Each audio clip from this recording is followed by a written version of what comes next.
designed open debate for Congress in Massachusetts' 5th Congressional District, where you submit the questions and vote on the questions. In addition to trying to inform local voters in advance of the October 15th Democratic primary in Massachusetts, our hope is that this open debate format that begins in Massachusetts will become the norm all across the nation in local, state, congressional, and presidential debates. There's been a lot of excitement in the lead up to this debate, a lot of buzz around this new format. Across Massachusetts, there's been a lot of media coverage, Mass Live, the Winchester Patch, the State House News Service, and others. Nationally, the Washington Post has reported on this, BuzzFeed, tech sites like Tech President, and others. And we're actually really happy that we have a couple media partners who are broadcasting this concurrent with this broadcast right now. The Young Turks Network nationally, and RevolutionBoston.com locally, our friend Jeff Santos, a progressive radio host. Both of those are happening now, and they will be rebroadcast down the road. The Young Turks Network has over 1 billion views on YouTube, and it'll be there on demand. You know, the BuzzFeed headline about this debate was pretty accurate when it said, "Progressive groups hope to change the face of debates." And we were really happy just yesterday when Elizabeth Warren tweeted out an endorsement of this debate, saying, "Open debates are a great idea. I encourage voters to ask questions for Saturday's debate at opendebatequestions.com." So we're really thrilled with all of that. And we do want to make clear on the front end what this debate is not. This debate is not the following questions, which were actually asked to presidential candidates in various debates and forums. Boxers or briefs? iPhone or BlackBerry? Elvis or Johnny Cash? This debate is also not the questions that were asked by Meet the Press moderator David Gregory when he moderated the Elizabeth Warren-Scott Brown debate and took about 15 minutes of time asking Elizabeth Warren about whether she was a Native American and asking Scott Brown whether he really dined with kings, queens, and princes like he once said. What is true about 100% of the top 50 questions that rose to the top of this people power debate is that they are relevant to the everyday lives of people. So if you are out there and you actually submitted a question or voted on a question, take a second right now to pat yourself on the back. Or, you know what, even better, give yourself a round of applause. Excellent. Thank you, Google Special Effects, for that. Another group that really deserves a round of applause are the 5 candidates who are here today. They made an active decision that they wanted to give local voters a debate about substance, that they wanted to engage a national progressive community, and they wanted to trust the people with their own democracy and trust that good questions would rise to the top. And they were right. So I do want to thank all 5 candidates: State Senator Will Brownsberger, State Senator Catherine Clark, County Sheriff Peter Katusian, State Representative Carl Shortino, and State Senator Karen Spilka. Round of applause for all of them. Follow us at home. Thank you. Thank you. And finally, I do want to thank an amazing Progressive Change Campaign Committee team that has worked tirelessly for weeks to make this debate a success. I can't name all of them, but I do want to give a special shout out to Kayla Wingbermuley, who really led this project, as well as Drew McConville and Ethan Jacoby, who designed and built the technology to allow this to happen. So to the entire Progressive Change Campaign Committee team, thank you so much for making this debate happen. Yeah, Google Special Effects. So nobody on our team works more tirelessly than my co-moderator for this debate and my co-founder, Stephanie Taylor. She's going to go over some of the ground rules for the debate. Stephanie? Thank you, Adam. As Adam said, we are very excited about this debate. We had over 1,600 questions submitted and 79,000 votes cast at opendebatequestions.com. That's really an incredible amount of excitement about this new open debate model. All the questions in this debate will come from the top 50 questions that were voted on by Massachusetts residents. The format will include 60-second opening statements and 60-second closing statements. But beyond that, we won't have firm time limits because we're really hoping that this is a genuine and substantive conversation with the candidates. We will ask the candidates to be respectful of each other and the audience and to try to limit their answers to a minute. And if somebody goes a little long, you might hear this sound.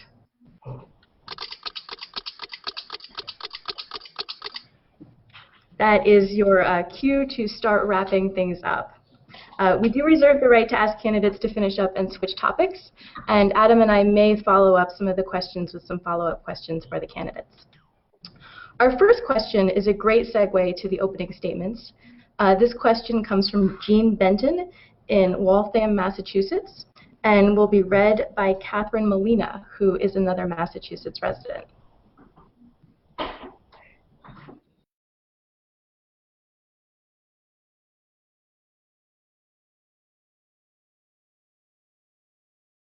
So we may be having some technical problems with the video, so I can just go ahead and read the question, which is, what is your motivation for running for this office? What experiences have you had to qualify you for this honorable position? Please list what you think your qualifications should be. And so we're going to go in alphabetical order, so let's start with Will Brownsberger. Thank you very much. Thanks for putting on this debate. I think it's a great concept. I'm running for Congress because I want to help this country address the greatest challenges that it faces. The challenge of creating a fossil-free economy, the challenge of moving through the difficult transitions we face forced by globalization and automation, keeping everybody employed, and the challenges of poverty, and ending the policies that are grinding people down into poverty, the excessive use of the criminal justice system with its long incarcerations that are breaking up families and rendering people unemployable, and the challenges of and the problem of immigration policy, which is forcing too many people to live in the shadows. I'm the only candidate in this race who has a record of standing up to the leadership of his own party and getting results. In 2009 and 10, I forced the leadership of the party to bring forward proposals to open up the books of the House of Representatives and the entire state, so you can see where every last penny was spent online. That's the kind of courage I'll bring to the role of congressman. Thank you. Let's move to Catherine Clark. Thank you. Thank you to the PCCC, to my fellow candidates, and to everyone who has participated in this novel and exciting debate format. I am running for Congress to stand up to the extremists who are attacking women's rights and not working on the issues to help families and communities. As a public service attorney, a school committee member, an assistant attorney general, and state legislator, I have fought for families my entire career, and that's the work that I'm going to take to Congress. We need a different conversation in Washington. I will stand up for our progressive values because they are the issues that help people's lives. Investing in education, protecting Social Security and Medicare, making sure that we are addressing climate change, and stopping the epidemic of gun violence in this country while creating great jobs. As a mom of 3 boys in the public schools and a daughter who helps my parents navigate a complex healthcare system, these issues are not hypothetical to me. I live them every day. And the extremists in Washington who've hijacked our political debate would like nothing better than to turn the clock back on our rights and our progressive priorities. I'm not going to sit on the sidelines and let that happen. I have fought for progressive values my entire career, and that's the fight that I will bring to Congress. Thank you. Peter Katouzian. Thank you very much, Stephanie.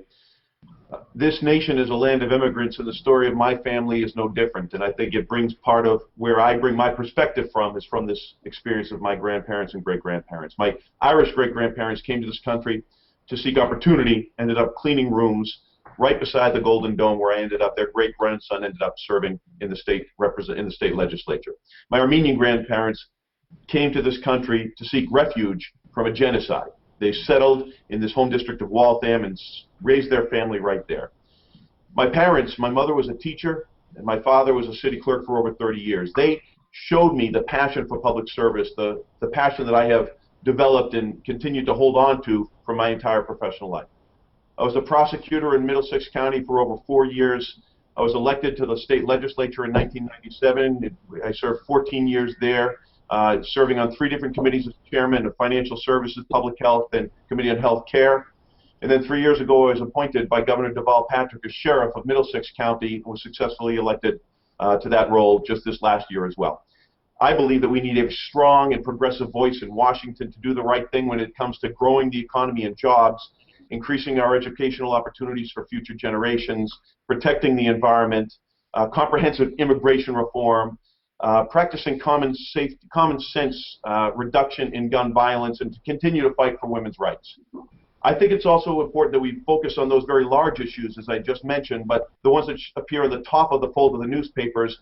But sometimes we have to remember that there's so many other issues that I like to address that are on the top of the minds of people that are around their kitchen tables. Those are issues that I've become leaders on because one person came to speak with me in the legislature and I became a passionate advocate for because they were important to that person. Suicide prevention, childhood obesity, healthcare disparities around racial and ethnic minorities, mental health and substance abuse, important things that were affecting families throughout my entire district and this entire district. I'd like to say thank you to the Progressive Campaign Change Committee for hosting today's debate. It's really innovative, it's really exciting, and I think this could be the way that things can go in the future. I'd also like to thank those people that have proposed questions as well, and I'd also like to thank my fellow candidates for joining in this great debate today and joining in this great way to make the 5th Congressional District better and stronger. Thank you. Carl Shortino. Good morning. My name is Carl Shortino. 9 years ago, I sat across the table from my then state representative, a conservative Democrat. This was only 2 weeks after the gay marriage court decision here in Massachusetts, and I went as a 25-year-old constituent to ask him to support my right to equality. Instead of hearing yes or no or maybe, what I heard was, you people this and you people that. And that was a very inspiring moment for me to want to run for office, I have to say. I announced 2 months later I was running against him, and we waged a strong campaign. We organized hard, we rounded up the votes, we went door to door, and I beat him in that election after a very homophobic campaign. That experience taught me the importance and the value of standing up to tough challenges, of not being willing to back down from a fight, of trying to figure out how to organize smartly to actually win. That same fighting spirit has carried me through the state legislature these last 9 years. My very first bill was the buffer zone bill, which is now law protecting women's access to abortion clinics, and that very law is actually headed to the U.S. Supreme Court this year. I fought against corporate interests. We made sure we increased the minimum wage to the highest in the country, and we closed corporate tax loopholes so that small businesses and families aren't paying an unfair burden compared to multi-state, multinational corporations. And when I heard about the discrimination facing our transgender brothers and sisters, I filed the Transgender Equal Rights Bill, something people said was too controversial to deal with. We organized, we rounded up the votes, and we won on that too.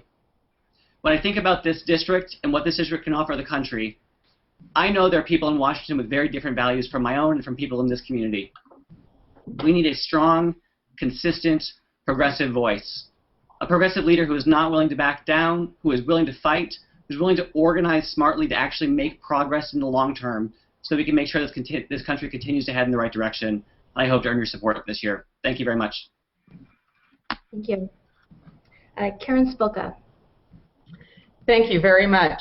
I'm Karen Spilka, and thanks so much for having this forum. You're truly living up to the legacy of Massachusetts being the innovation state. I'm a fighter, and I take on challenges that others won't. When I see a problem, I don't back down. I've spent my time in public office taking on the banks, the state bureaucracy, and the insurance companies, and winning. I took on big banks to pass legislation to prevent unlawful foreclosures. I took on the health insurance companies to create uniform billing and save $1 billion. After a young mother passed away from breast cancer and her insurance company used a loophole to avoid paying life insurance benefits, I stepped in. I worked with her widowed husband to pass Jenny's Law to stop big insurance companies from denying coverage just on a technicality. I've always taken on the challenges that no one else would, and now I'm ready to do the same in Congress. I will fight to repeal the billions of dollars in tax subsidies for big oil and to end the loopholes for companies that ship American jobs overseas. I will work to end the influence of the NRA lobbyists who have made it far too easy for dangerous people to get powerful military-style weapons, and I'll stand up to them and fight for common-sense gun reform, including universal background checks. I will hold the big banks accountable for their actions and end loopholes for banks that caused the financial crisis to begin with, and then took billions of dollars in our taxpayer-funded bailouts. I'm running for Congress to fight back against the Tea Party Republicans and to stand up for the middle class. Thank you to all the candidates. Indeed.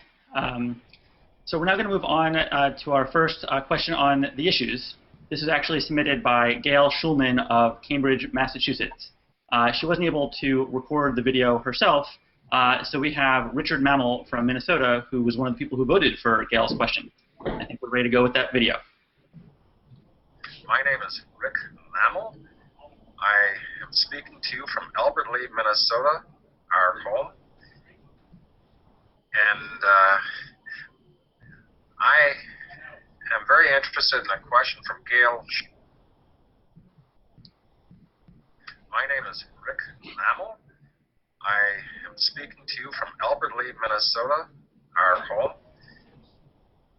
And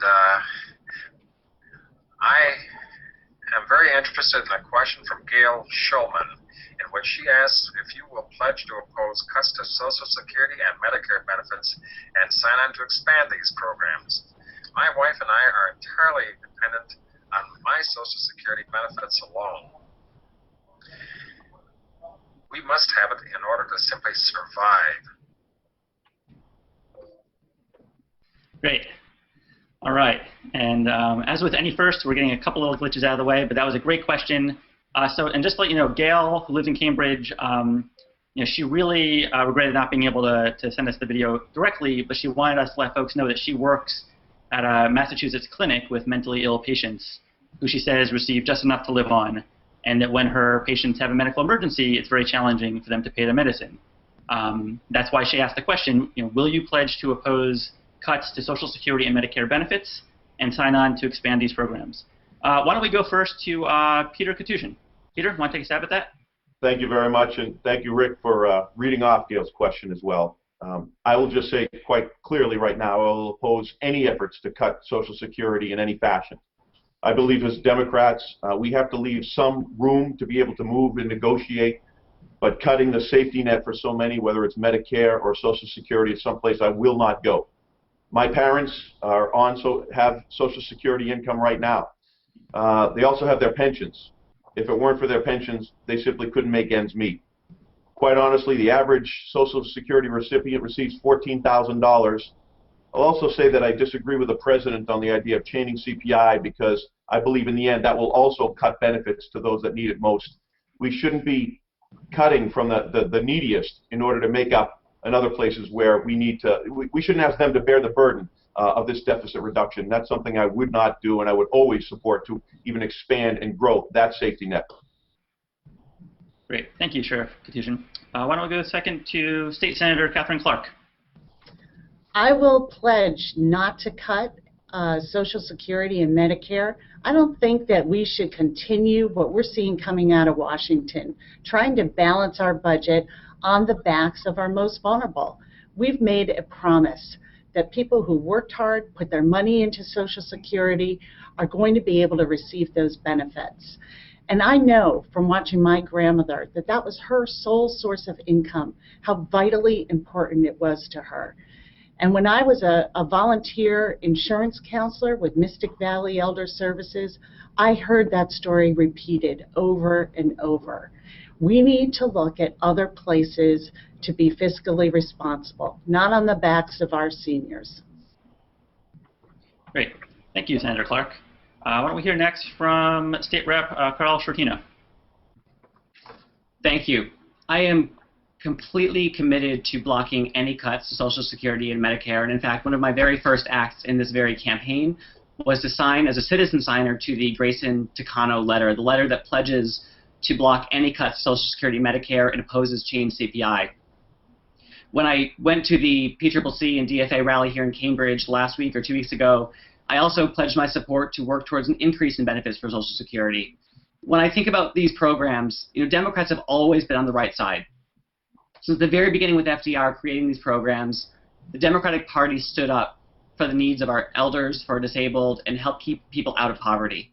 The Republican Party has a very different view of these programs. In fact, they have always been committed to undermining these programs every step of the way, whether it's privatizing Social Security or making Medicare more unstable. Progressive Democrats need to organize and fight for the long term for this program.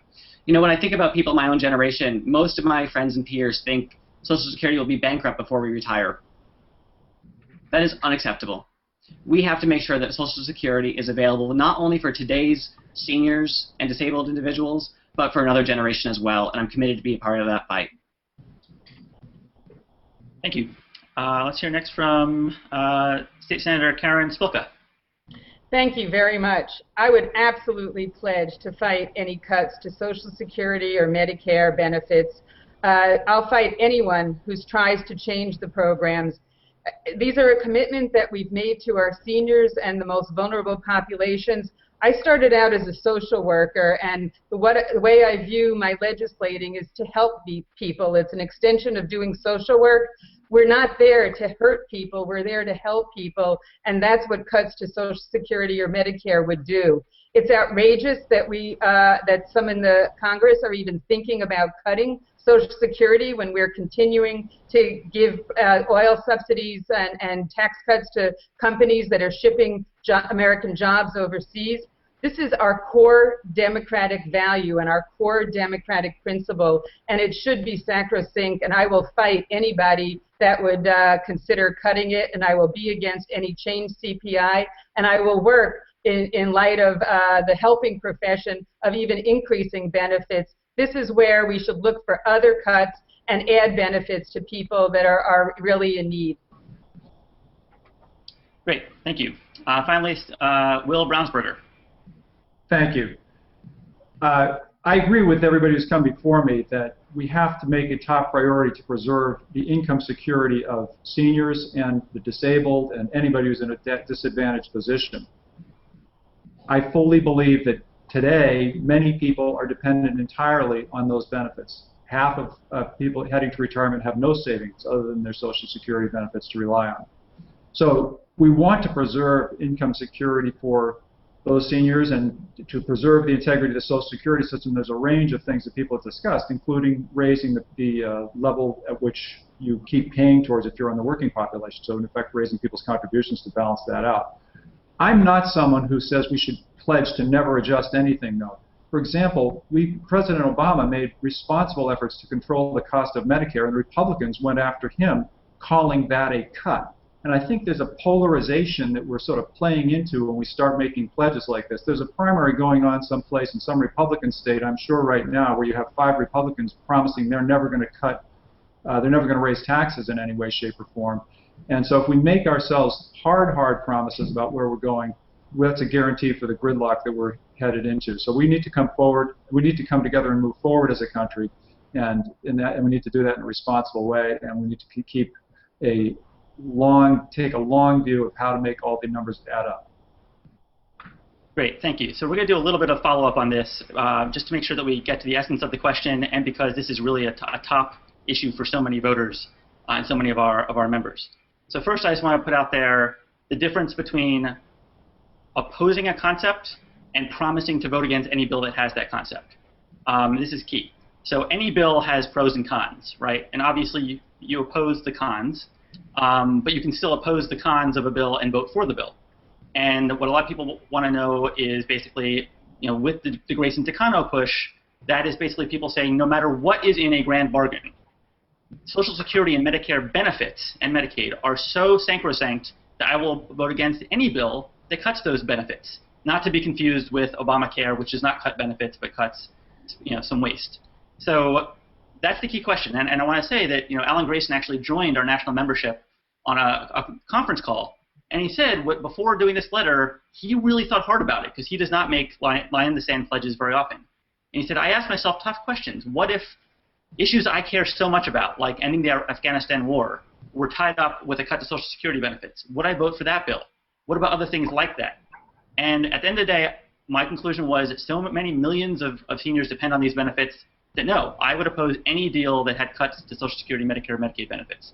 So again, I just want to ask the candidates, do you oppose the concept, or are you making a concrete promise to vote against any grand bargain that has these benefit cuts? So first, I guess I would invite, is there anybody who would say, I only oppose the concept, but I will not pledge to vote against a grand bargain if it cuts benefits? I'll say that. Look, we may. I will pledge to vote against anything that actually cuts Social Security benefits for existing retirees. I will make that pledge. But there's a whole lot of other things out there that I think fall well short of that people are calling cuts and are not cuts.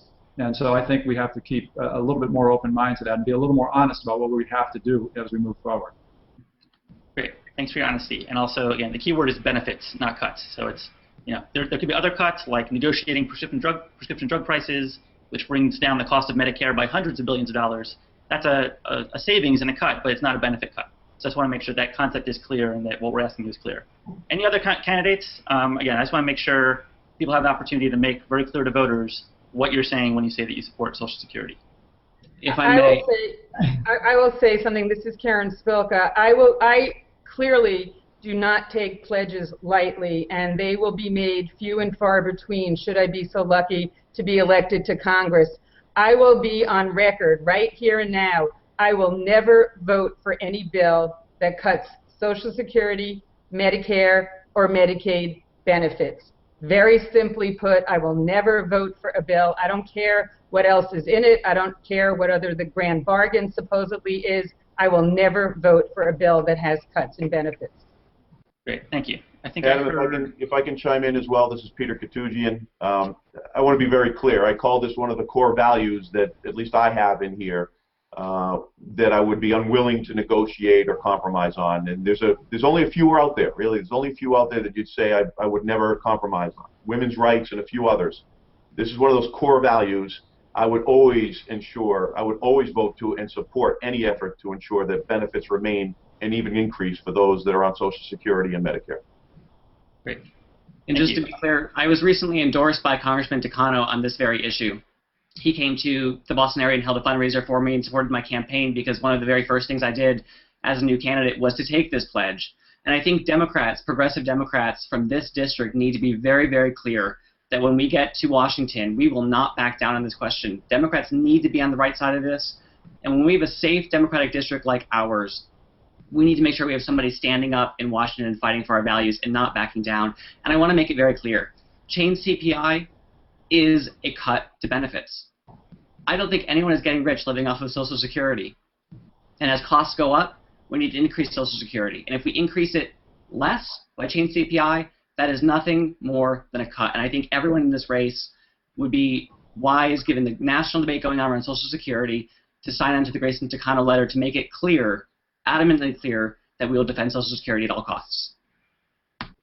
Thank you. Senator Clark, did you have anything to add? Yeah, I just want to be crystal clear that I am taking a pledge never to cut benefits to our seniors through Social Security, Medicare, or Medicaid. We have made a promise, and at the same time, we are watching Congress actually shift their financial responsibility, their budgetary responsibilities onto the backs of those who we have promised we will. They paid into the system, they worked hard, and we said there would be a benefit there for them. And I agree, change CPI is a cut to benefits. I will not be part of a grand bargain that leaves our seniors behind and breaks our promises to them. Great. I just want to, again, thank all 5 candidates for making your position so crystal clear. I'm sure there's a lot of people at home who are like, that was very satisfying to just be able to take it all in. I want to get to the final part of the question that Gail asked, which was Social Security benefit expansion. This is something that a lot of groups, ourselves, MoveOn, Democracy for America, Social Security Works, Credo Action, and others have been rallying around recently. There are twin bills in the Senate by Tom Harkin from the rural state of Iowa and Mark Begich from the red state of Alaska, and concurrent bills in the House that actually expand Social Security benefits. What they do is kind of the polar opposite of chain CPI. They increase cost of living adjustments for seniors out of a recognition that medical costs for seniors are actually higher, not lower. And some bills go a little bit beyond that and actually expand base benefits.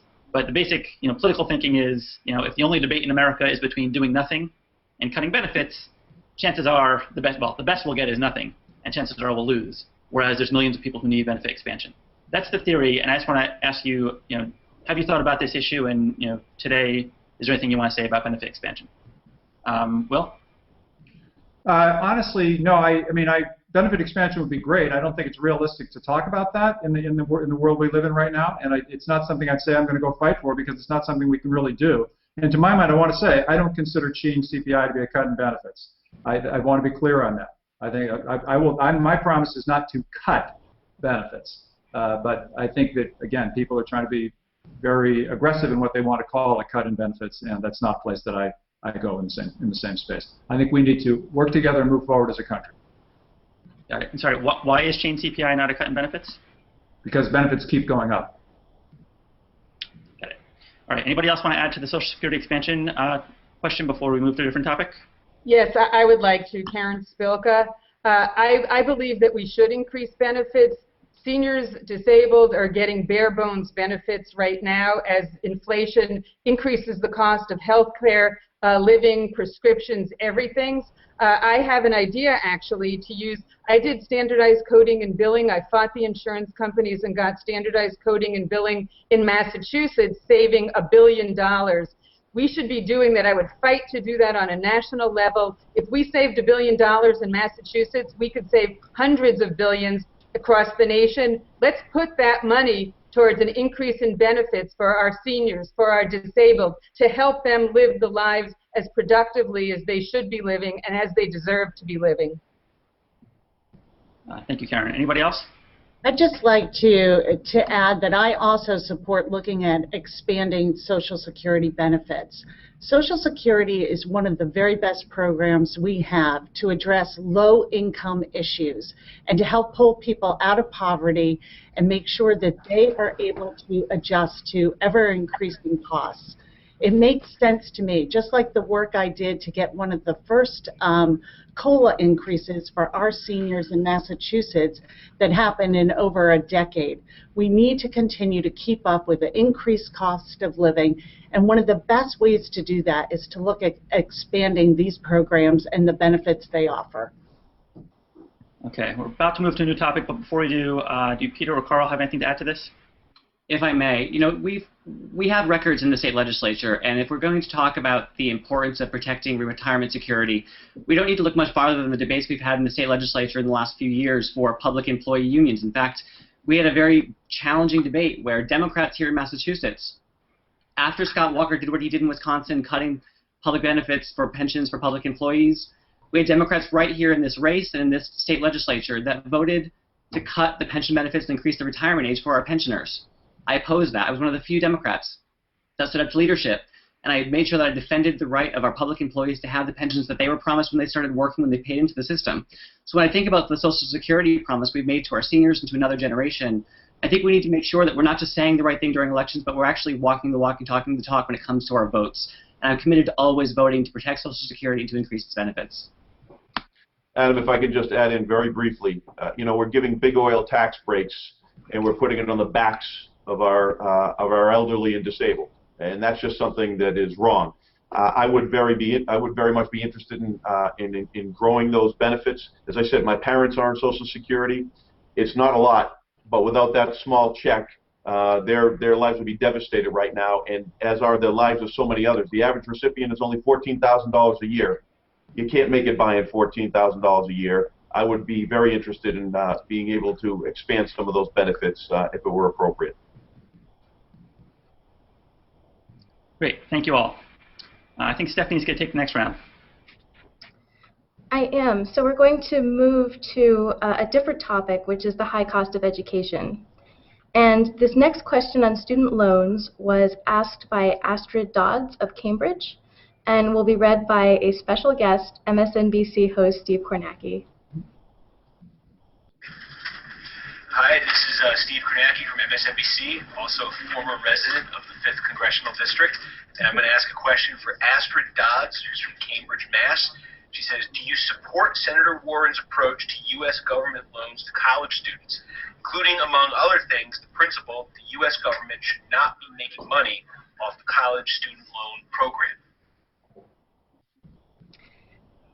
So just to reiterate the question, it was, do you support Senator Warren's approach to U.S. government loans to college students and the principle that the U.S. government should not be making money off the college student loan program? Karen Spilka, let's start with you on this one. 100% in agreement. We need to make college affordable and not hang nooses around our kids' necks. We need to ensure that our kids are ready to compete for the global economy, and it still is outrageous to me that we're even talking about subsidizing oil companies or giving tax credits to companies that ship American jobs overseas, and we want to make money off of our children. That's outrageous. Government should not be making a single penny off of our children, and I would even support zero interest loans. I ran for the state legislature back in 2001. As a mom, I was on the school committee and fought something I thought was unfair to fix it, and I did. I ran for the legislature because I saw an unfairness in the education funding, and I ran and I worked hard, and I helped to fix that also. I would love to go down there and partner with Elizabeth Warren to ensure that our kids have a fair shot, a reasonable shot, an affordable shot at attending college so that they can compete in this global economy, and that any child that wants to go to college can go to college and is not prevented because of unfair and unreasonable student loans. Thank you. Carl Shortino, what do you think? Well, this is one of the reasons why I am so proud to call Elizabeth Warren our senator here in Massachusetts. She makes us proud every single day, and especially on this issue this past month. You know, we are looking at the U.S. government profiting almost $50 billion this year alone from student loan interest. That is, as she says, morally unacceptable. I know when I went to college, I had advice from my single dad when I was growing up. He said, get good grades so you can get a scholarship so you can go to college. And then one of my high school teachers said, apply to the rich schools, they have more money to give you. That was the advice I got. That was the extent of my college application advice. I got lucky to go to a good public school. I got lucky to go to a good higher education institution where I left with only $20,000 of student loan debt. But today, the average student leaving higher education has over $26,000 in debt. Over $1 trillion nationally of our debt is students leaving college trying to figure out how are they ever going to buy a home? How are they ever going to afford to pay off this debt? Can they even afford to buy a car to get to work if they need a car to get to a job? This issue is a serious crisis in our country. It is not just about students leaving college. It's about whether they have a future to be a part of our economy, to contribute to our communities, to be a part of a thriving economy and growth. We have to make sure that we address this in a serious way. In fact, I think when I look at the challenges facing the cost of higher education, we need to look even farther beyond the current debate around interest rates. It would be wonderful to get to 0% rates. It would be wonderful to do that. But I think as a country, we need to start asking, why is it that most Western countries are able to provide free higher education? As a part of education, higher education is considered to be a part of that promise for most Western countries. Why is it that the United States can't also achieve that goal? I think we need to ask that question. I think we need to strive for that in the long term, and I think we can reach that as a country as well. Thank you. Peter Katusian, did I see you getting ready to respond? Oh yeah, I'd love to respond to this, absolutely. Listen, I believe that we need a fixed rate for student loans at the lowest possible rate. And we should not, I think it was well put in the question by Steve, that no one should profit on the backs of students. I went to Bridgewater State College, and I came away with a student debt. And it wasn't much, especially relative to what the costs of the student debts are. As Carl mentioned, $1 trillion in student debt right now. The average is $26,000 in student debt right now. I didn't have that burden, and I got to tell you, it suffocated me and it stressed me out. And while that amount didn't disallow me from options, today's amounts disallow people from options. $38 million in student loans are out there, and there's a 13% default rate, people. You know, And not only that, it's the effect on the economy that is important that we have to consider too, because students are now deferring, and many of the people that are actually watching this right now probably know they've not been able to buy that car when they wanted to. They've not been able to buy that home when they wanted to. And if we're not allowing them to they're not able to take the job that they wanted to when they wanted to because of their student debt. In fact, there was a study showed that a significant amount of students said that 1 in 3 would have decided not to go to college and accept that debt. And another study showed that students overall, if they were offered $10,000, if they were just given $10,000, what would they spend it on? So a tremendous percentage of students said they put it to their student debt rather than buy a car or something fun as a young person should do. This is impacting not only our students, it's suffocating them, it's strangulating them, but it's also affecting our economy. We need to fix a rate and as low a rate possible so that our students can move on with their lives. Thank you. Will Brownsberger. Thank you very much. I support the compromise that Congress agreed on, the Democrats and the Republicans agreed on together, which does tie the rates to the financial markets. I don't think it would have been responsible to hand out loans at 0 interest rates. I don't think that's, when you have a program that has 13% default rates, you're going to be losing money on something if you charge 0 interest rates. The real issue in my mind, and remember that this is only going to help additional loans. It doesn't help the loans that are out there. The real issue in my mind is the cost of higher education, which we've allowed to keep growing and growing and growing so that it's unaffordable. I had student loans coming out of college. I was at law school. I was able to pay them off. I'm putting 2 kids through college now. I'm very, very conscious of the high cost of education. And we have to face that, because even if we give kids loans, whatever the interest rates are, they're still going to have to pay those loans back. The real problem is the size of the principal that they're going to have to pay, not the amount of the interest. I went to there's a thing called in my district called the Crittenden Women Union, which is a place for unwed mothers to raise their, go through their pregnancy and have the babies.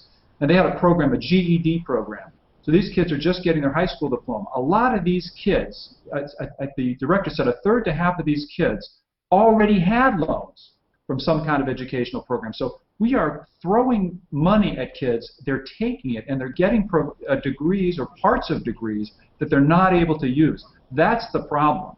So we need to find a way to make college less expensive. And the good news, I truly believe, is that there's a whole wave that's going to hit higher education over the next 10, 20, 30 years, and it's hitting already in the way we deliver higher education. You have the massive online courses, the sort of online tutorials, the new ways the kids are connecting to each other peer-to-peer. And we're going to be in a world in not too long where instead of having to spend 4 years in a place with a bunch of buildings, where you can do your work at home, you can go get the test when you go to look for a job, and people will certify you as ready for a job with a lot less cost. And the federal government needs to support that development. That's where we really need to head. That is the issue for this country today. Thank you. Catherine Clark. Thank you so much. One of the reasons that I campaigned and worked so hard for Elizabeth Warren is that I knew she would be a leader that she is proving to be in Washington. And on this issue, she's doing it again. There is absolutely no reason why our students should be loaned money at higher interest rates than we are willing to give our big banks. Education is our great equalizer. And your opportunity for education, whether it's in preschool all the way through college and graduate school, should never be determined by your family's income.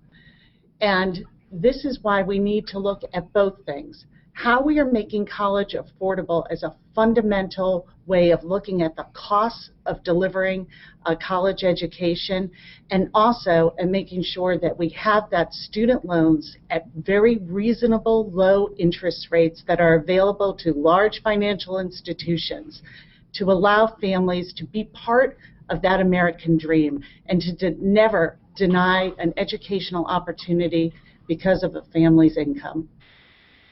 Thank you. I want to ask everybody to participate in a follow-up question lightning round because I want to make sure that we get to the second part of Astrid's question, which is very important, where she asks, should the U.S. government be making money off college student loans?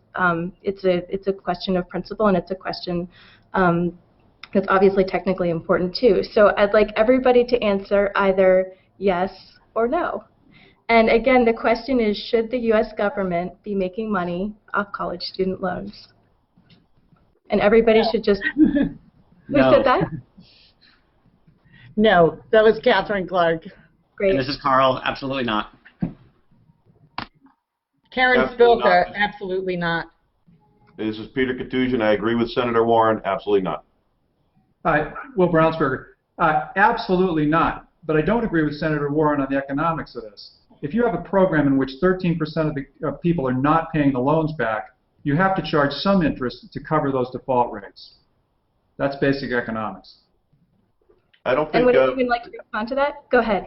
I don't think that's the senator's proposal. The senator's proposal is not zero interest. I think she's looking for a low interest, something that's fixed and stable for people. There is a 13% default rate, as Will mentioned. There's got to be something in there to cover those costs, but there shouldn't be an incentive for people to make money based on a higher interest rate that's reasonable to sustain a program to help students get themselves through higher education and then resolve their debt. Can I jump back on that? Sure, go ahead, just very briefly. Yeah, look, I mean, paying the bank interest rates, which are down around 1–2%, does not cover a 13% default rate. That's every serious economist sharply criticized Elizabeth Warren's proposal for good reason. I love Elizabeth Warren. I worked hard to get her elected, but I don't think that's good math. It's not good economics. So would anyone else like to speak to this? Go ahead, Carl. I see higher education as a public good, and I think we should be investing in our students, investing in their education. If that costs us tax revenue to pay for that education, I think we should be pursuing that. And when Senator Warren proposes making sure that we don't charge above the cost, what I hear Senator Brownsberger suggesting is that students that are paying off loans should also be responsible for paying off the defaulted loans of other students. I think that's unfair. I think this is a societal cost we need to address and not put the burden on the backs of those students that are graduating. This is Karen Spilka. I ran for the state legislature to fight to ensure that every single kid had an equal shot to get the best education that they could possibly get, and that we would help them get it, that we as a state, and I would love to go down to Congress. I do believe that we should be giving our children zero interest rates. We are subsidizing big oil. We are losing money. We are subsidizing giving tax credits to the companies that ship American jobs overseas. We are losing money. And yet we as a nation are not willing to lose money on giving a full education to our children. I think that's outrageous. I just want to add, the way we balance our budget, the way we increase revenues for the programs we believe in, is we invest in our future. And we invest in our economy. And the best way to do that is to invest in education and make sure that every student is able to attain education despite their income. Well, thank you all for participating in that lightning round. And I'm going to switch topics now. So our next question is about big banks. And this was asked in different forms by lots of folks, both within the district and across the country. David LaFond of Holyoke got lots of votes on his version, as did Jeffrey Wallace from Prosper, Texas. And Jeffrey Wallace has recorded the question for us. I'm Jeff Wallace. I'm from Texas. I have two questions for you. But first, both of these questions are very important to me. Will you vote for Elizabeth Warren's 21st Century Glass-Steagall Act if the bill is introduced into the House? And the second question is, and will you support the breakup of the banks that are too big to fail? So Catherine Clark, let's get started with you. Thank you for the question. I absolutely support Elizabeth Warren and bringing back the new version of Glass-Steagall. This is a lesson that we should have learned in 1933 when this act first came into place. Separating the investment part of banking from the commercial banking makes sense. It is a way to regulate banks and make sure that our investors, the consumers' money, is not being used to fund speculative, risky trading and investing, what some people call beyond trading, really churning of investments. And I think we have to look very hard at these big banks. What we're seeing a lot of is we're told they're too big to fail, and we're also told they're too big to be held accountable. I think we need to do both, and I think we need to really get behind Elizabeth Warren and the bipartisan partnerships she's been able to form around this issue and pass these kind of reforms to our system, because we saw when they were eroded through the 90s into the early 2000s, it is part of what happened in this country in 2008, and the recession that has affected all the programs, all of the values that we care about so deeply, and a deep impact on our families and our communities. Well, Brownsberger, let's go to you. Thank you. Actually, this is one where I do strongly agree with Elizabeth Warren and I agree with Senator Clark. I mean, we need to separate the activities of basic responsible commercial lending and residential mortgage lending from speculative activities. We don't want banks or financial professionals to be able to play with the people's money and when they lose money get bailed out. That has to end, and so we need to go back to a stronger separation between lending activities and speculative activities. And the Elizabeth Warren's Glass-Steagall proposal is very much a step in the right direction, and I would support it. What I'd like to see is that as a result of that kind of change and stronger capital requirements, we're not worrying about banks failing anymore. We might see brokerages failing because they're speculating. We'll never bail them out, and we never want to have to bail banks out. So I'm not sure the solution is to break banks up. I think the solution is to go with what we're talking, the Glass-Steagall direction, and prevent banks from being at risk of failing. Karen Spilka. Absolutely. I believe that the banks that are too big to fail concept contributed to the financial meltdown.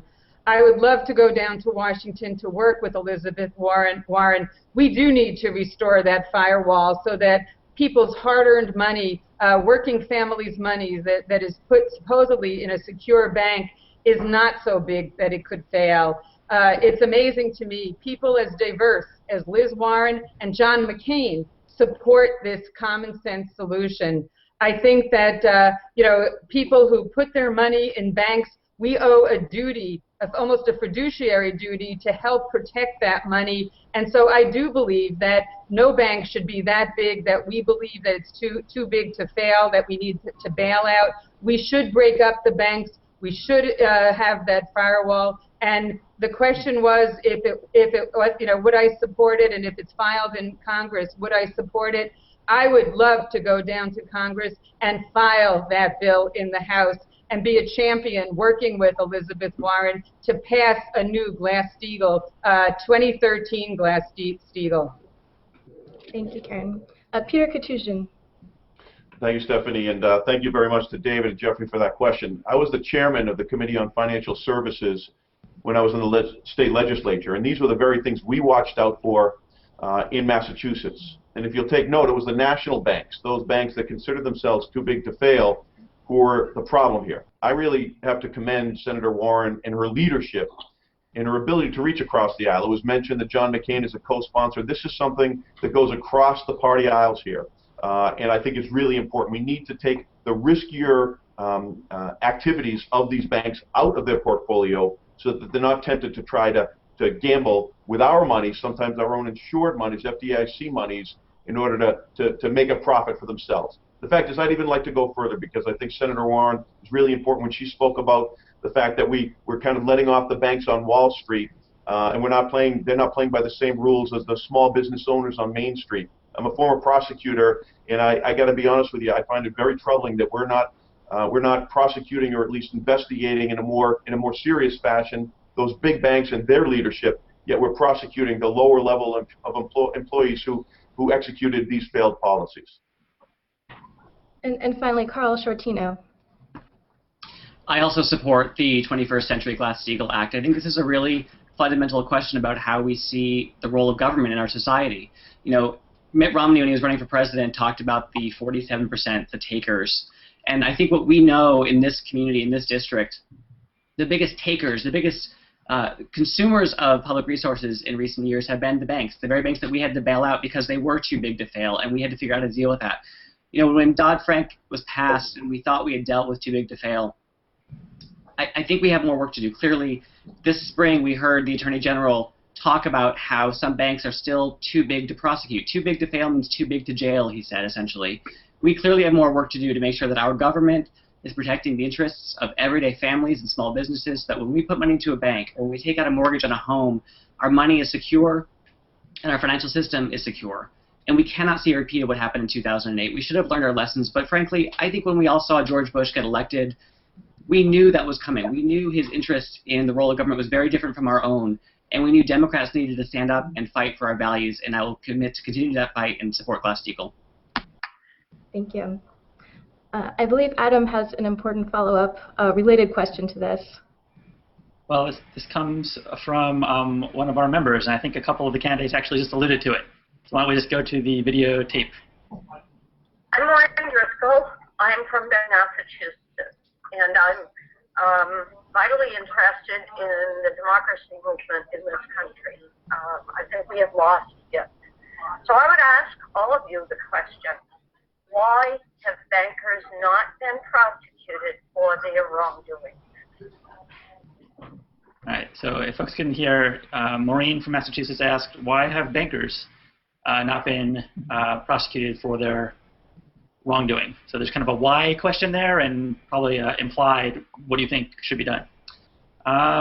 Peter, you're a sheriff. What do you think? Well, but more importantly, being sheriff, Adam, I'm a former prosecutor, and I was the chairman of the Financial Services Committee in the State House. This is something that was really important to me. The fact is, that's not justice. You know, justice is really important. It's not just about prosecuting individuals or companies. It's about justice. And when you think that we're letting people buy themselves off with the big money, and they're walking, and yet some of those lower level people just like the rest of us that are watching this debate right here without a lot of money, are being prosecuted for crimes by order of some of their seniors, that's just wrong, and that's not justice. I think that we need to go back, and Dodd-Frank's going to be a big issue as we go forward too. We need to go back and take another look at how we treat those that are wealthy and those that are privileged, and those of the 99% of the rest of us that simply don't have that much money, we don't consider to be privileged. We all have our basic rights, and the fact is, it's wrong that the federal authorities didn't prosecute the people that are actually making those decisions, the people that are actually making those policies, and we only prosecuted those people underneath them. Great, thanks, Peter. And just a quick follow-up. You said it's wrong. Do you have any theories on why that's happening? Well, I think personally, the amount of money that's involved. One, they can pay off a large fine, and everyone can walk away and feel good about it, right? And I think that's always tempting. If you have that kind of money, you can offer that up. And I think also it was going to be, quite honestly, our government, I think, failed in the fact that it was going to be a difficult prosecution. It was going to be a lengthy and expensive prosecution. And we weakened. We blinked. And we need a level playing field. I mean, something that it doesn't matter how much power and money you have. We're going to prosecute you just as we would those people on the street, whether it's on our financial situations or in regular criminal situations. We need to have a level playing field for everyone in this country, and it's just wrong when we treat people differently because of their wealth, because of their power. Great. Are there other candidates that want to weigh in on this question? I absolutely want to weigh in on this. As I said before, we cannot continue to say because these banks were perceived as too big to fail that they are too big to be held accountable. I also am a former prosecutor, and we can't be afraid to hold banks, corporations accountable for what they do. The actions that were taken by these banks and being part of triggering this major recession has had a devastating impact on our families and our communities. And we need to hold people accountable. And the amount of power and money that is influencing these prosecutions from going forward is something we have to stand up to. I also want to give a quick example of some work that I've been doing in the State House. When the ceiling fell in the Big Dig, we found out that our corporate manslaughter fines and laws were basically pennies for big corporations. I have worked very hard and just moved a significant piece of legislation to address this. This is the type of work we need to do, holding our big corporations and our big banks as accountable as you and the people watching this debate would be held accountable. Great. This is Karen Spilka. I would just like to add that I absolutely have no idea why the banks were not prosecuted and not held accountable. They should have been, and they still should be, and I think that it's patently unfair. I've already stood up to banks in Massachusetts to prevent unlawful foreclosures, and I will do that again in Congress. I've already stood up and fought for more increasing accountability and transparency. I have been a lead sponsor time and time again of bills that have already passed the legislature and have made our government more accountable, more transparent. I want to do the same in Congress. This is Carl. You know, I think one of the ironies of this conversation and debate we're having right now is this is really about what power corporations have in our society and in our government. So we have corporations that are so large, they are so big that they are a part of our economy that if we were to prosecute them, that they would undermine our economy. And yet we have a system where we give them free speech rights. We treat them like they're human beings for election purposes. I think we need to make sure that we have an honest debate in this country about where we've landed with the role of corporations in our society. The fact that they can evade our public financing or our campaign finance laws and our justice system is morally unacceptable, and we have a lot of work to do in this country to make sure that we bring corporate control, that we can begin to control corporate power in our society. Great. Thank you all. We just passed the 1 hour mark. We have about a half hour left. Thank you all for engaging, and I think Stephanie has the next question. I do. This is a question on single-payer health care. This question was submitted by Rob Schrock of Kalispell, Montana, and is recorded by Maxwell Morangello from Massachusetts, who voted for the question. Hi, my name is Maxwell Morangello. I'm from Franklin, Massachusetts. The question that I voted for is regards to health care. And I noticed that a lot of one of the big drivers for healthcare costs is that we have all these different competing companies that have all these different administrative costs and billing procedures. And I think it makes a lot more sense just to have one system, especially for taxpayers. So my question to you is, are you willing to push for progressive single-payer healthcare or continue to invite insurance companies to have a seat at the table? So why don't I just open that up to whoever would like to jump in and answer that. I would be happy to. In this race, I am the only person that is a co-sponsor of the Massachusetts Medicare for All single-payer legislation. And in fact, when we had a debate in the state legislature in my first term on a constitutional amendment to make health care a right, not a privilege under our Constitution, I was the only one in this race that actually voted to support that constitutional amendment. Right now, we have over 50 million people uninsured. I think Obamacare brings us a long way, but the only way to control costs, the only way to provide adequate, affordable, quality health care to every resident of this country, I believe, is single payer. Now, I know some people will say that's difficult to achieve, or we're making progress with Obamacare, let's just let that system ride out. But I think when we have a progressive Democrat from this district, we need to make sure that we are looking down the long term of how we're going to make progress. I believe the answer is single payer, and I will fight for that outcome. This is Karen Spilka. I believe that the Democrats have fought for decades for health care reform, and I'm proud that we finally have a reform for all Americans across the country. I do support single payer, and I believe that we as a country are moving towards it. I do believe in the interim, at least, that we should have a strong public option. It's absurd to me that the GOP has voted 40 times to repeal the Obamacare and the Affordable Health Care Act. We cannot go back to the days when the health care companies, the insurance companies, called on all the shots. We cannot undo the progress. I have been a champion for health care. I was involved in the initial health care reform in Massachusetts. I was involved in the cost containment. And Max, you're right, there are a lot of administrative costs. That's why I have worked so hard on the standardized coding and billing piece for Massachusetts to cut administrative costs, to save $1 billion. Implementing that, even for now, on a national level would save hundreds of billions of dollars. But we have to stop the actions to repeal. We need to be moving forward, not backwards. Obama recently said, I think it was yesterday, that the one unifying principle in the Republican Party at the moment is making sure 30 million people don't have health care. We need to, as progressive Democrats, fight to ensure that those 30 million people across the nation do not lose health care at all. And again, eventually working towards single payer. But at this point, we need to ensure we don't move backwards, that we continue to move forwards. I'd like to chime in here too, Adam. I was the chairman of the Committee on Health Care and then Public Health as this our health reform law was being drafted in Massachusetts. And I was involved with the leadership that was undertaking it. At that time, it was Governor Romney, interestingly enough. And that was the alternative. And the fact is, it has worked very well, especially under Governor Patrick's leadership in making it work with the exchanges, and all the evidence so far is very clear that Massachusetts has made tremendous leaps. We've got 98% of our residents, over 98%, are covered right now, and 99% of children are covered right now.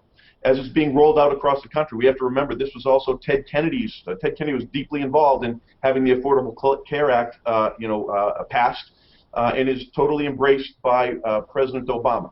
The fact is, this is working right now. And not only that, but there are the other phases that are coming up. So one right now is getting people insured. As we're rolling out, that is moving in the right direction.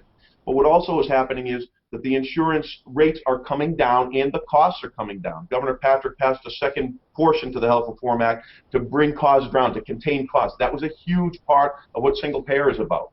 It's also important to note that, that as we roll this out across the country, New York has seen a diminution or a decline in some of their costs. California has also seen some of their costs go down. This is working across the country, and it's working in such a way that we need to finish off what we're doing with the Affordable Care Act and health reform in Massachusetts. It's working. I don't think we should need to change in the middle of this stream when we finally, after decades of trying, we've achieved a great thing. We need to see this through. And then if this does fail, then maybe we have to reconsider something else. But right now, let's see the Affordable Care Act and our own health reform in Massachusetts through to its end and see how it's working. And by all evidence, it's working really well right now. This is Catherine. I just want to say that I think when we are offering the opportunity to 30 million Americans to finally have accessible quality health insurance, that is not going to fail. When we are failing is when we cut off that opportunity, when we're not allowing people to have a basic fundamental access to quality health care. That is failure.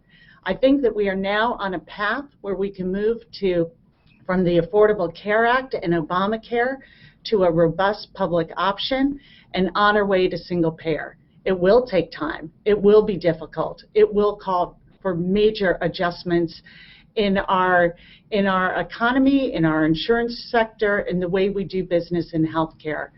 But things that are worth as much as universal access to healthcare are worth the fight, they're worth the time, they're worth the investment, and they're worth the hard work that we should be doing right now in Congress instead of taking repeated votes to just repeal this fundamental right for so many Americans. Will Brownsberger, would you like to get in there? Sure, thank you. No, I think I agree with what both Peter and Catherine have said. I mean, on the one hand, this is we've made, as Peter said, we've made great progress on through Obamacare, and we need to see that through. I mean, it's a huge battle to get there. Just defending that, just moving it forward. That's what we need to do today, and I certainly want to be part of doing that. I think that where that then goes, and I agree with Senator Clark. There's there's a progress that we can make. The way I would think about what that does is that we're one of the things that's in the Affordable Care Act is the building of new healthcare systems, so that you have groups of doctors and hospitals that are working together to provide high-quality, low-cost care, and you're making an agreement with them to purchase that care, as opposed to fee-for-service, as opposed to I'm going to pay for this procedure and that test and so forth. That's what's created all the abuse in the system. So when somebody says, "Are you for Medicare for all?" No, I'm not, because that's sort of the old way. The way we need to do it is sort of more like what Hillary Clinton constructed in the 90s, was the managed care concept, where there's a public purchase of healthcare from competing high-quality systems. And so that's where I think we are moving. We may be moving if we're very successful with the Affordable Care Act over the long run. Thank you. And you just transitioned into my follow-up question. And for the purposes of time, we're going to make this a real lightning round where everybody has only 3 options to answer: yes, no, or it's complicated. And the question is, do you support Medicare for all at the federal level? Yes, no, or it's complicated. This is Carl. Yes, absolutely. And I'm the only one in this race to co-sponsor the legislation at the state level. This is Karen Spilka. I would definitely support that as well. Yes. Catherine Clark, yes. Will Brownsberger, it's complicated. Peter Katujan? Yes. Great. Thank you all.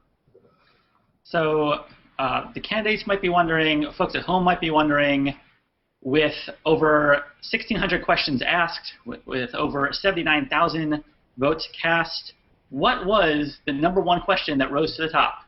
And we will answer that here. Whoops, wrong sound effect. Let's go to the videotape. Hi, my name is Bob, and I live in Montana. Here in Montana, 74% of voters indicated their dislike of the U.S. Supreme Court's Citizens United ruling. This ruling has enabled big money to buy our elections by undermining Montana's 100-year-old Corrupt Practices Act. So my question to your candidates is this: where do you stand on overturning Citizens United with a constitutional amendment, such as the one proposed by MoveOn.org? Great. Thank you for that question, Bob. And I also want to join this with another one that was ranked very high that I think fits into the same basic question. Bill Nerin asked what your position is on public financing of federal elections. So overturning Citizens United, public financing of federal elections. It'd be great to hear your thoughts. Senator Clark, you want to begin?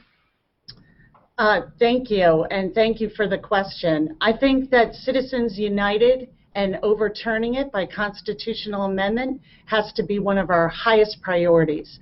Not only is Citizens United extremely detrimental to our system of democracy and how we campaign in this country, but it has also got the potential that once we equate corporations with people and give them the right to speak and apply First Amendment to corporations, they also have the right not to speak. And we are seeing case law come out that follows this line of reasoning from Citizens United, saying that corporations don't have to speak around the right to organize, around environmental and consumer protections. This is not only dangerous for our voting and for how we campaign in our basic democracy, but it is going to be one of the biggest environmental issues that we face. It is absolutely imperative, in my mind, that we move and support a constitutional amendment, and that we also work hard to pass legislation that improves transparency and does whatever we can do to take away the effects that are absolutely devastating to our democracy from Citizens United. Around public financing, I do support public financing, and I think that we have to move that to a way so that we can have more opportunities like this debate is so good at doing. Pulling in the voters and their issues and a chance to hear from candidates unfiltered through third parties.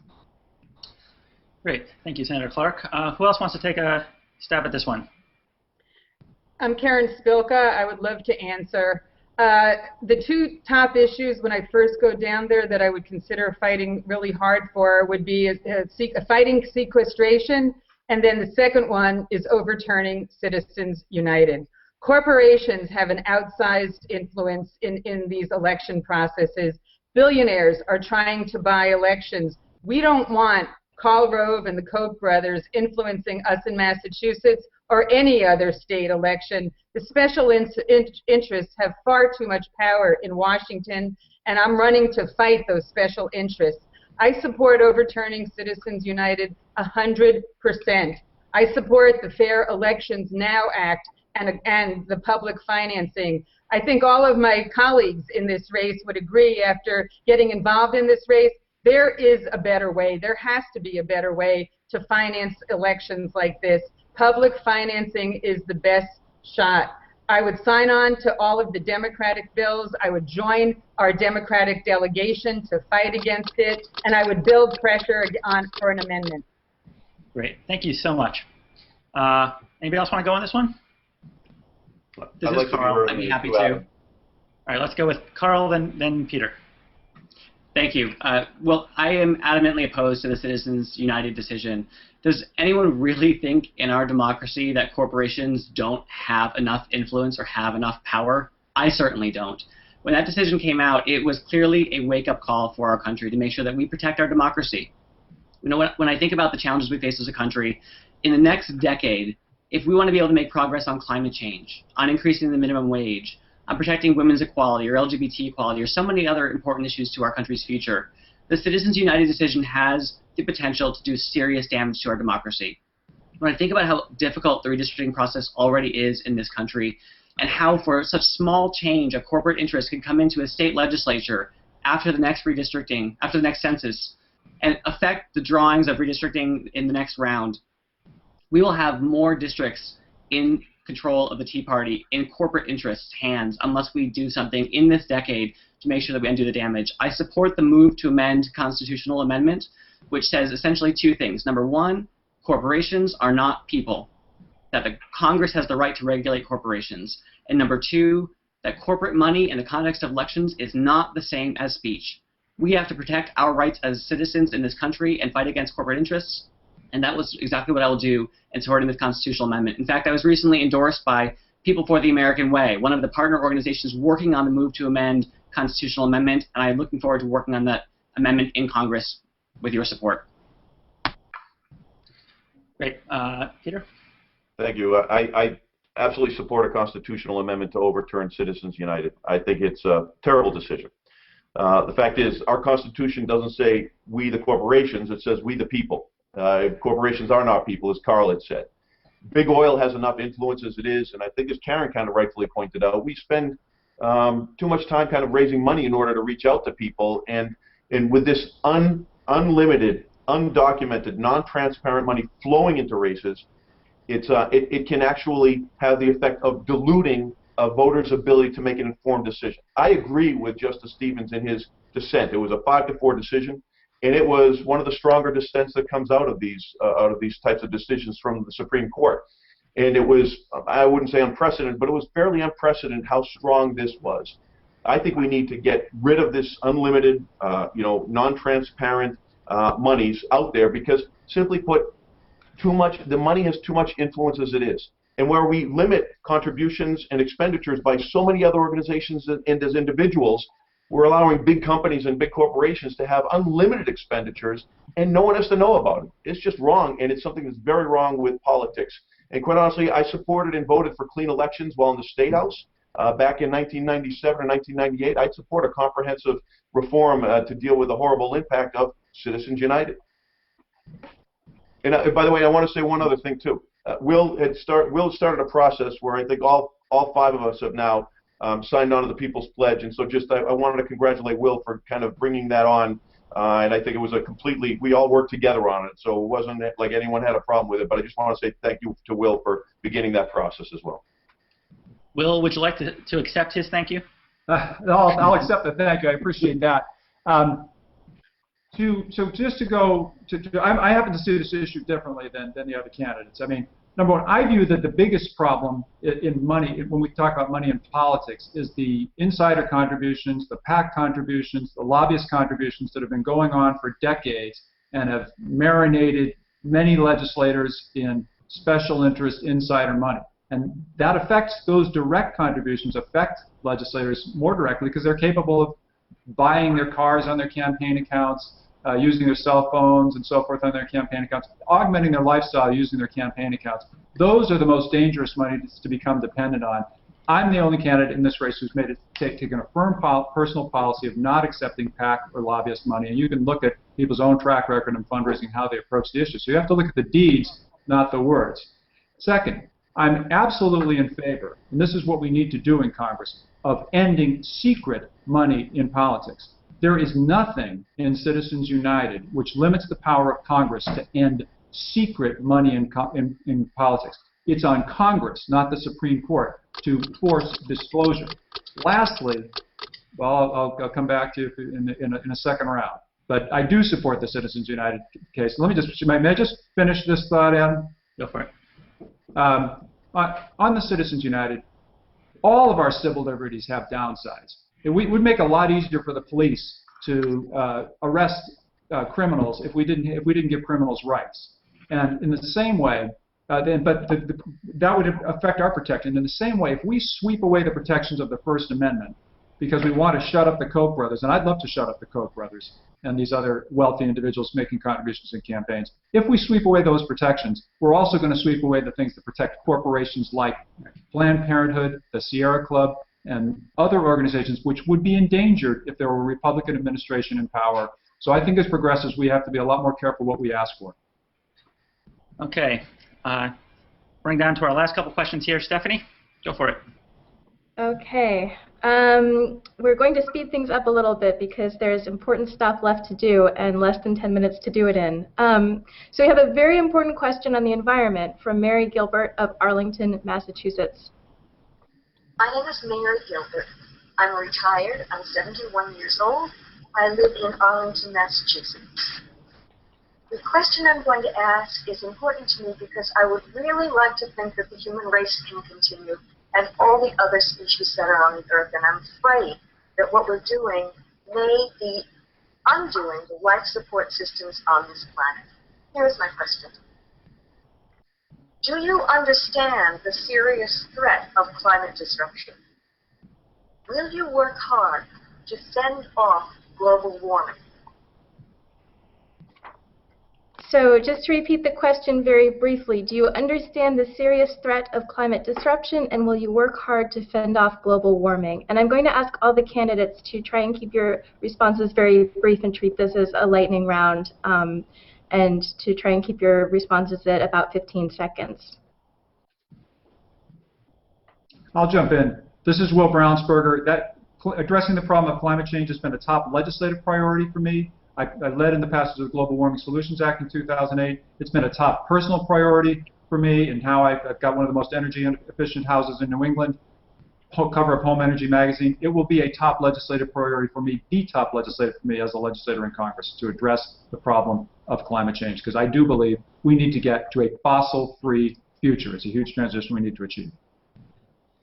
Hi, this is Catherine. I just want to say that all the issues that we talk about, all the values that we care about as progressives, if we do not address climate change and take swift and strong action to prevent it, we are not going to have the economy, the agriculture, the public health to do any of those other things. It absolutely has to be the top priority issue. This is Karen Spilka. Yes, I definitely understand the very seriousness of global warming. I was one of two of the original sponsors to the Global Warming Solutions Act, so I've already been taking a lead. We passed that act, and it is helping our environment. And I was also, as chair of economic development, very active in the creation and continuation and funding of the Clean Energy Center. So I look forward to going to Congress on working hard and fighting against global warming. This is Peter Katujian. Listen, yes and yes. The fact is that 2012 was the hottest year on record in the United States. This is a trend that is continuing, and it is alarming. I applaud Congressman Markey for all the work that he did. We need to get ourselves off the fossil fuels. We need to embrace the renewable energies, solar, wind, and hydro. I oppose the Keystone Pipeline. And one thing that we seem to miss a little bit here is the issue of climate justice, how it disproportionately affects families that are poor and of color. That's something that many people aren't talking about. But all of us will be affected by this, whether it's our children or our grandchildren, and who will be most affected? Poor, more diverse communities. This is Carl. For 35 years, my entire lifetime, I've been hearing politicians talk about trying to save the planet for future generations. And I think that's the completely wrong premise. Because of 35 years of inaction, we now have to talk about dealing with the climate crisis in our own lifetime and what we have to do to begin to undo the damage that we're already seeing from storms and other climate-related events. I think the urgency we need to bring to this issue is of the topmost importance. I oppose fracking. I oppose the Keystone Pipeline. I oppose Citizens United because I think it will make this conversation much more difficult unless we undo the damage of Citizens United. And I'm committed to supporting investments in renewable energy, public transportation, and more efficient homes and buildings.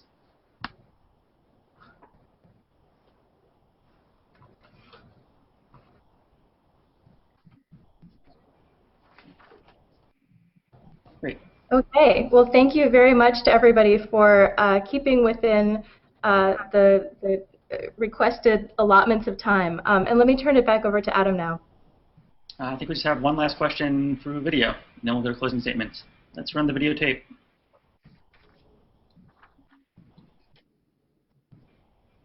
Hi, my name is Stephen Eisel. I live in Cambridge, Massachusetts. I'm originally from Missouri, but moved here about 2 years ago. I have a question from H. Fleischen in Cambridge, Massachusetts. It says, what are you going to do to end NSA massive surveillance on all of us? All right. So let's do the 30-second rule again. The question was, what are you going to do to end NSA mass surveillance on all of us? And we also would like to welcome the NSA, which is probably watching this today. Sheriff Katusian? Listen, we are coming to a point, and quite honestly, this is a really good and healthy discussion. We're not having it just here on this debate here. We're having it across this country and in homes across this country. Where do we want our privacy and our security sort of limitations to be? This is a really important one, and I think that the president had an amazing announcement yesterday where he is very regarding NSA reforms and having a public advocate in there. I'm really glad that we're having that discussion because we do need to kind of understand where we are on this. We do need to provide for our security, but we have to ensure that people's privacies are respected and protected as well. Very much so. Great. Karen Spilka? Okay, this is a very important issue, and I am proud to be the chief sponsor for the privacy bill in the State House. This bill would not let law enforcement come into your internet and your cell phones without probable cause and a search warrant. They can't come into your homes without probable cause and a search warrant. They shouldn't be allowed to go on your internet and your cell phone and mine information. This would be a proud legacy for Massachusetts to bring. Adams built it into the Massachusetts Constitution.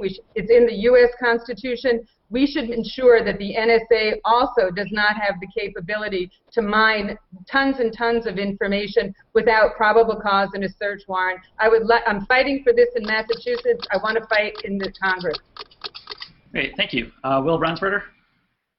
Thank you. I think the president's moving in the right direction on this. I mean, the big issue from the way I see it is we don't really know what these agencies are doing. We don't have a clear handle on how they're getting their information, what they're seeing, what kind of process. We don't know what's going on in that FISA court. And so I think the kind of increased oversight of the intelligence operation, opening that up is the first step. That's the first step, is opening things up. And then what we need to do, based on what we see, is perhaps change the rules a little bit. But the first step is increasing the oversight and the openness, and I appreciate the direction the president's moving us in. Great. Thanks, Will. Catherine Clark? People shouldn't have to worry about the security from their own government, about their personal communications. I am deeply concerned about the warrantless invasion of privacy into our emails, our telephone calls. I think Congress needs to take oversight of this and really look into what is going on with these programs. And we need the help from the White House to make sure that we are getting information from the agency level to help us understand what is going on and where we can take steps to find that balance between our privacy rights and our national security. Great, thank you. And Carl Shortino? I believe the NSA's actions of spying on its own citizens is a violation of the Fourth Amendment. I'm the only person in this race, I believe, who has come out publicly to say that I would have voted in favor of the Amash amendment. Congressman Amash proposed defunding the NSA to force this debate to make sure that now that we know about the unconstitutional actions of the NSA, that we can begin to have a conversation as a country about how we begin to reclaim our civil liberties. You know, I think it's sad that we've gotten to a day where the fears that we had from the 1984 George Orwell book may be coming true, where we have the sense that our government is spying on its own citizens. I think that is unacceptable. I think a progressive Democrat from this district has an obligation, whether it is a Republican administration or a Democratic administration, to stand up for civil liberties, to support the right of privacy, and to make sure that our government is not overreaching in our personal lives. Great. Thank you. So that ends the question part of this debate. I want to apologize to the candidates for going a tiny bit over. We're about to have closing statements. We're just going to go in alphabetical order right down the list for 1 minute each.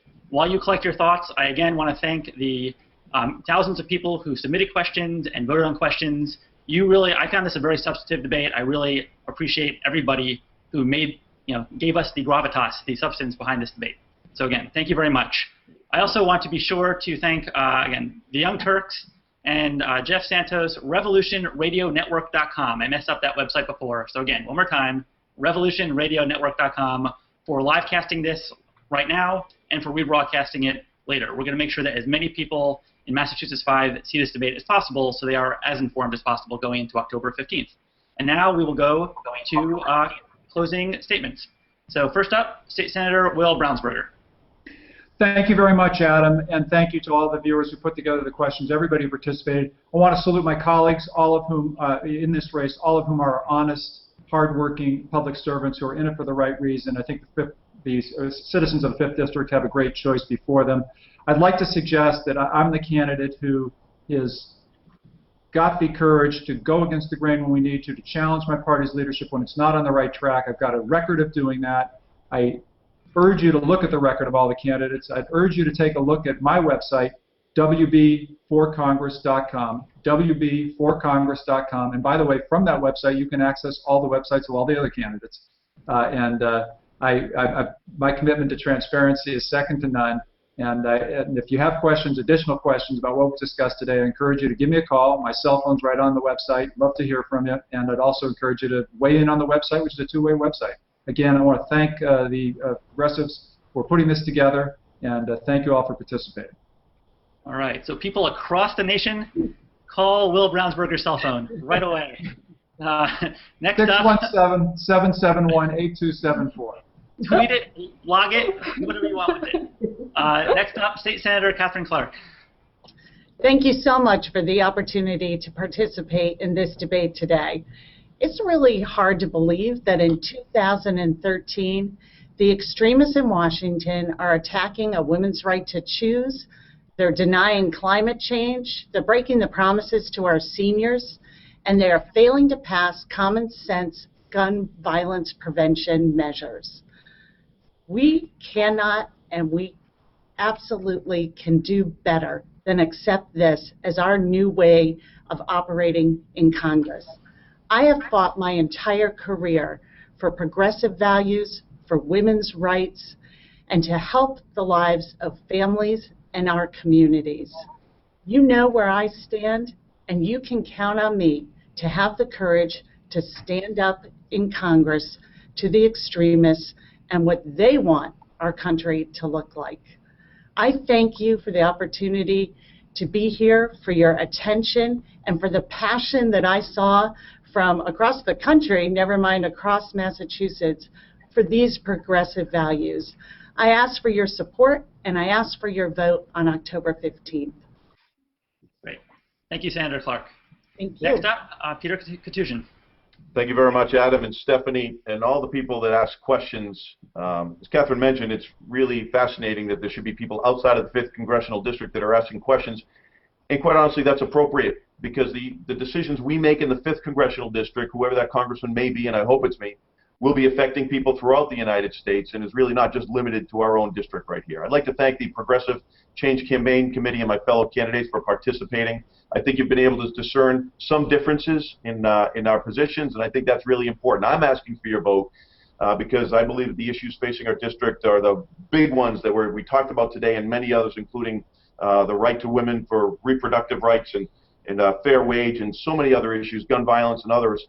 But again, it's not just only those issues. It's the issues that are important to individuals whose questions didn't get enough votes to raise themselves to this point. So I thank you for your time, and I encourage you to follow our campaign or on Facebook or our Twitter or at www.Katujian4Congress. And I thank Will for listing my website on his site as well. We're going to be running a grassroots campaign, and we look forward to seeing many of you in the 5th as the next couple of months go by, and we'll look forward to seeing you all there, and thank you very much for this opportunity. Thank you. Next up, State Rep Carl Shortino. Thank you, and thank you for everyone for participating and watching this debate this morning. You know, Massachusetts has always been well served by sending strong, progressive, consistent leaders to Washington, leaders who are not afraid to take on the tough fights, who are always fighting on the side of progressive values. It's not good enough to say you're progressive when it comes time to an election, or to say you'll vote the right way when you voted differently in the state legislature. In this race, there are differences on Citizens United. I oppose it. There are differences on the Keystone Pipeline. I oppose it. There are differences on single-payer health care. I firmly support Medicare for all. There are differences on immigration. I oppose the Secure Communities program. There are differences on cuts to Social Security. I oppose cuts and support expansion. This district is about more than the families of the 5th Congressional District's opportunity this election cycle. This is about what kind of country we want to have. Whether our country is still a place where people have opportunities to take care of themselves, take care of their families, whether there are still safety nets. There are people in Washington with very different values from our own. We need to send a strong, progressive, consistent voice from this district. I'm committed to being that voice, and I hope to earn your support. My name is Carl Shortino, and I hope to see you in the campaign trail. Thank you very much. Thank you. And last up, State Senator Karen Spilka. Hi, thanks so much. This whole forum is a great example of democracy, progressive democracy in action, so thank you so much. Our district needs a fighter. The Tea Party Republicans and the special interests aren't looking to play nice. I have a track record of taking on the tough fights, and I don't back down. I am running to take on the big banks and the insurance companies and to push back every single day against the Tea Party Republicans who are hurting our country. I will fight back against the outrageous attempts to undermine choice and put the government between a woman and her doctor. I will fight to protect the progress made by the Affordable Care Act, because we can't let health insurance companies call the shots again. I will work to reform our tax code and end tax breaks for millionaires and billionaires and close the loopholes that reward companies that ship American jobs overseas. Far too many middle-class families make it feel that the game is rigged right now against them and that Washington has completely lost sight of what's going on. I have worked hard for over a decade for working families. I am proud to have been endorsed by over 20 labor unions because they know I will continue to fight in Washington for the middle class. I've spent my years as a public servant standing up for people who are being treated unfairly. I've taken on these entrenched special interests and won, and I'm running to do the same in Congress. Great. Thank you so much. And that concludes our first ever open debate. If you have any comments, questions, or feedback, please, please call Will Brownsberger's cell phone and tell him about it. He would like to hear about it any time, day or night, midnight, 3 a.m. Your comments are important to all of us via Will. You can also go to our website, boldprogressives.org or opendebatequestions.com. There has been a lively Twitter chat about this debate, hashtag MA-05 debate, and you can still tweet about it after the debate is over. And again, a really special thanks to all 5 candidates for joining us, trusting that people could be trusted with their own democracy, and really making this first open debate, in my mind, very much a success. So with that, let's make sure that lots of people see this in the district, and thank you all for joining us this afternoon. Thank you.